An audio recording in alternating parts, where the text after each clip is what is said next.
Hello there. A while ago, we've been on YouTube. We normally do cycling events, cycling persons and things like that. Famous people. We had from Sean Kelly to Stephen Roach in the cycling. In the football, it's something different. But I live next door to a coach, a youth manager of Arts Football Club. And I was interesting really, and what he actually does is every day I see him passing the house, first going to the gym, then doing his job as a manager, but also school manager and things like that, if I'm right. His name is Dylan McAvoy, my neighbour. I've seen him nearly born, because we live here from 98, 99, and you born? 2000. In 2000, so I probably have seen him as a little baby.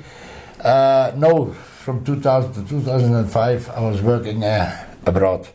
That's right, I nearly forgot. Dylan McAvoy. Dylan, how are you? Good, Danny. How are you? Raring to go. This is take two. Take two. Yes, as we've done it before in the Arts, what you call the Londonderry Park, and we had some problem with the camera picking up fluid lights and things like that, and it was just ruined. So this is take two, so probably it's going to be all different questions, but then you don't know what the first questions are, so it doesn't really matter.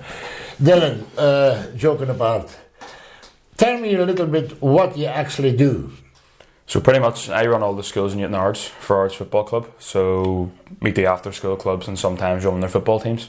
So we've a range over 7 or 8 schools from Newton Ards, going the whole way down to like Portafogue and up to Belfast with Grosvenor High School. So I run all that for Ards, and then I'm also up with the first team coaching. So it's another good experience in the bucket. Yeah. What sort of qualified coach are you now? So I've got my UEFA B. So it's the second badge you can get, and then your third your UEFA A, which I'm going on this summer here. Right. So that's kind of the level where you're going serious kind of coaching levels of it. And that right, so you can do first division team. Yeah, first division. So yeah. Oh, very good.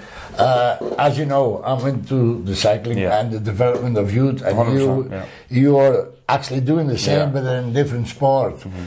But I always have sort of admired the way football works, that they actually start with the grassroots and work themselves up. In cycling, and I'm sorry to say that maybe Cycling Ireland or cycling, all the federations here will not maybe like that, but we have to go back to our grassroots, because otherwise we will dwindle out, you know, because we need to see our youth coming up. And I can see that in the under 14s and under 16s, they're a little bit lower number than years ago, and out of them a few become junior, and then after that only a few left who really go further. Lucky enough, we have some good riders. We have 32 professionals now in Europe racing for all different teams, and some for high amateur teams as well. So we're doing well, but I just want to hear more about football. Sorry, Dylan, just to explain to people why we asking these questions. What is your thought about bringing youngsters up in your way? What would your thoughts be? To me, it's vital. No matter what you're doing in any sport, you know, football, as you're saying, cycling, stuff like that. It's really, really important to get kids starting at a young age, but also exposing them to lots of different sports, because it's all fundamentally done the same. You know, it's the same as football as it is cycling, starting at a younger age, but getting the basics of it right. You know, learn, as in your case, learn how to pedal, your balance and stuff. It's then balance with the ball, so the fundamental side is always the same in all different sports. But for me, you want to bring the next generation in to go and succeed. And at Ards at the minute, that's what we're really, really pushing. Even with the first team at the minute, I think we've 7 or 6 players up who've either come through our academy or under the age of 19. Right. So we're pushing that youth factor really through the club. Yeah, it works. 100% it works. Yeah.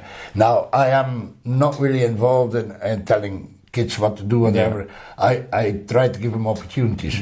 Now this year that has stopped because sponsor wise I couldn't do it anymore, and it started costing me quite a bit of money, and I said I have to hold on a bit I'm a bencher, you know, I have to be careful as well, money-wise. So I decided still to do the media and go to events, take photographs, whatever, but I'm not really into it anymore to get bursaries together because I was get money together to get bursaries and send the young lads then to the continent to learn the business, because here you only can win so many and so many you can beat, but there is no, you need higher level to get better. That's another way of how like youth football can be promoted, and that element of social media now, like it's such a big thing.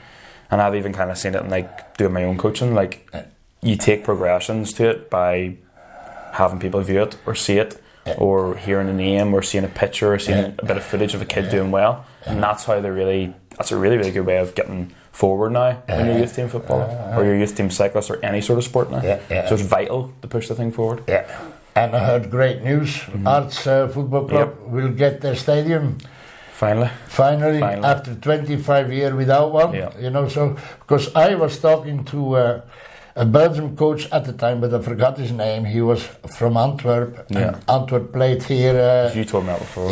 And he said that the pitch at the time was the best he ever have seen his players playing on.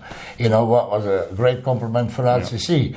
I think, and Arts only lost 1-0 or 2-0 or something like that, I cannot remember. But the coach of Antwerp, many years ago, I forgot his name, but he was foreign. I mean, foreign to Belgium.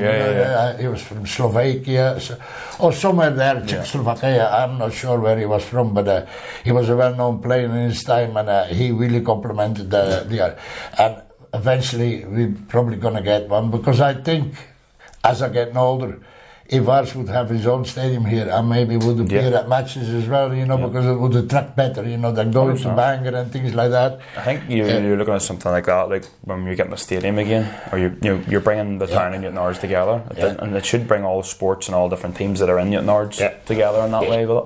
But that's what, whenever I was growing up, you know, I was travelling to Bangor when I was playing for the academy and then watching the first team. And it's frustrating because you won the Bangor, you want something in Ards, but it's taking the right toll, it's going in the right direction for the club now, so it's good to see. It's getting there anyway. It's getting there. So you were saying in the summer you're going to do your highest level.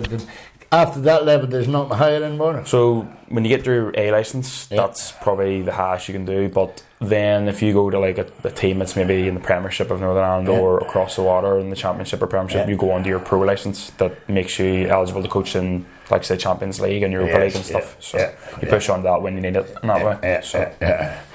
Ever interested of coaching Tottenham, because we bloody need one? I think I do an alright job. You don't have to do much. I think I do an alright job. I get the basics right. So that would be the first thing. Spurs, by the way, lost again against Palace now yesterday evening, and I'm a Spurs supporter since 1986, but my God, I didn't have much joy since. But anyway, he's a Manchester United supporter. He beat us last year in the final of the Europa League. But it only happens not very often anyway. I think, we have about everything covered really. It's to give people a bit of an understanding how their sport work. Most of you know probably, but I was interested, you know, so I used to play football as well when I was very young, but I chose for cycling in the end. And maybe if I've done different, I probably wouldn't have get as far as I am now anyway, you know, but it doesn't matter anyway. Dylan, thanks for talking. Thanks a million. Thanks for having me on. By the way, lives next door, you know, so we didn't have a big drive to do before we... Just through the front door. Also, thank you to David McAvoy, who does all the camera things and things like that, so he will now have a lot of work to get it all together. But thanks to David, and thanks to your mom as well for using the house next door, so to speak. Thank you.